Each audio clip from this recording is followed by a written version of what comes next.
সালাতি আল্লাহর বলেন মানুষ এবং জিনকে সৃষ্টি করেছি শুধুমাত্র আমাদের সাথে করার জন্য। ওমা খালাকতুল জিন্না ওয়াল ইনসা ইল্লা লিয়াবুদুন।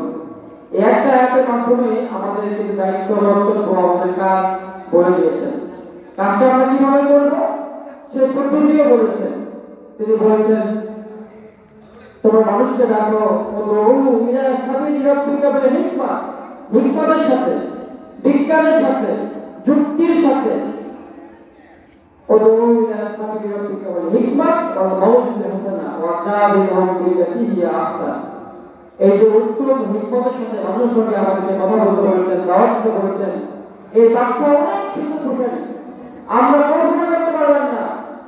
সায়েন্স, আর্টস, কমার্স, সাহিত্য, দর্শন, যতগুলো শাস্ত্র আছে, বিষয় আছে, আলহামদুলিল্লাহ আল্লাহ কোরআনে সবগুলো বিষয় আমাদের জন্য দিয়েছেন। কিন্তু আমরা সেখান থেকে ইনপুট আউটপুট দিতে পারছি না। এরপর আল্লাহ বলেছেন আমাদের দুনিয়ার কাজ কি? মানুষ হিসাবে আমরা আমাদের আল্লাহর কাছে এসেছি, আবার তার কাছে আমাদের ফিরে যেতে হবে।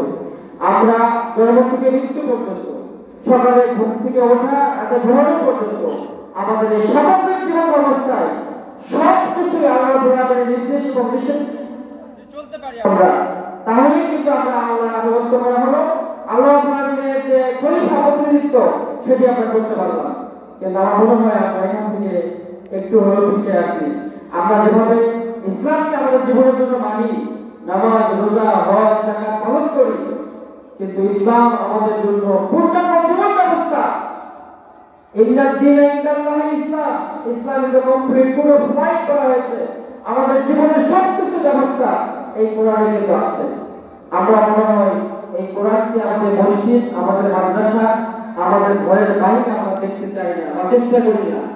আসলে আমি প্রত্যাশা করবো এই ঐতিহ্যবাহী মৌলভী মাদ্রাসায় আমাদের সম্মানিত অধ্যক্ষ মহোদয়, সুপার মহোদয় এখানে কাজ করছেন। বিগত সময় আমাদের এখানে আরো কিছু কাজ করেছিলেন।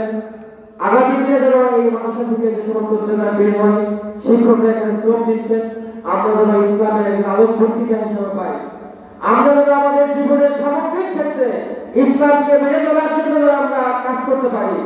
ইসলাম যে আমাদের নবীর মাধ্যমে সর্বশেষ আমাদের জন্য পরিণত করা হয়েছে, উনি যে ইসলামকে বিজয়ী করে ইসলামী রাষ্ট্র ব্যবস্থা কায়েম করার মাধ্যমে আমাদের জীবনের পার্থিব সকল ক্ষেত্রে আমরা লেনদেন কিভাবে করবো, চলাফেরা কিভাবে করবো, অর্থনীতি কিভাবে চলবে, সাংস্কৃতিক কিভাবে চলবে, রাষ্ট্রনীতি কিভাবে চলবে, আইন কিভাবে চলবে, বিচার ব্যবস্থা কিভাবে চলবে, সকল ক্ষেত্রেই ইসলামের একটা মডেল উপস্থাপন করে গেছেন। এই মডেল বাস্তবায়ন করার জন্য আমরা আমাদের জায়গা থেকেও চেষ্টা করতে হবে। আল্লাহ আমাদের ইসলাম বিজয়ী করার জন্য যে চেষ্টা দরকার, সাহস দরকার, হিম্মত দরকার, জজ্বা দরকার, ইমানি শক্তি দরকার, সেগুলো আমরা এই মৌলভী থেকে দেখাতে পারি ইনশাআল্লাহ। সবার উপস্থিতি, এই কাজটা অনেক কঠিন, এটি শুরু করতে হবে।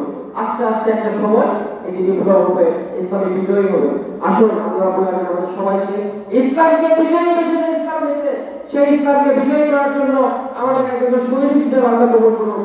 আমি আপনাদের কাছে আহ্বান জানিয়ে আমি আমার সংক্ষিপ্ত কথা শেষ করছি। আল্লাহ আমাদেরকে ভালো রাখুন, সুস্থ রাখুন, সুন্দর রাখুন, আমাদের জন্য দোয়া করবেন। এই সমাজ এবং দেশের জন্য যেন আমরা কাজ করতে পারি। সমাজ এবং দেশের জন্য নিজের জীবনকে ফিরে দেওয়ার জন্য যদি প্রয়োজন হয় আমরা দিতে পারি। এই সমাজকে পরিবর্তন করে একটি কল্যাণমুখী রাষ্ট্র ব্যবস্থা কায়েম করার জন্য আমরা যেন কাজ করতে পারি, সেই দোয়া আপনাদের কাছে চেয়ে আমি আমার সংক্ষিপ্ত কথা শেষ করছি। আজকে এই মাহফিল সফল হোক। আপনার আলোচনা মনোযোগ শুনে আমাদের প্রধান অতিথি, প্রধান আলোচক কিন্তু আপনাদের সঙ্গে কথা বলবেন। আমাদের প্রধান অতিথি হিসেবে উপস্থিত থাকবেন ডাক্তার ফজলুর রহমান সাহিদ, জয়পুরহাট 1 আসনের এমপি প্রার্থী, আমাদের সম্মানিত আমির। ওনার সঙ্গে কথা হয়েছে, উনি আপনাদের এখানে আসবেন ইনশাআল্লাহ। আল্লাহ আপনাদের সবাইকে কবুল করুন। আল্লাহুম্মা আমিন। আসসালামু আলাইকুম ওয়া রাহমাতুল্লাহি ওয়া বারাকাতুহু।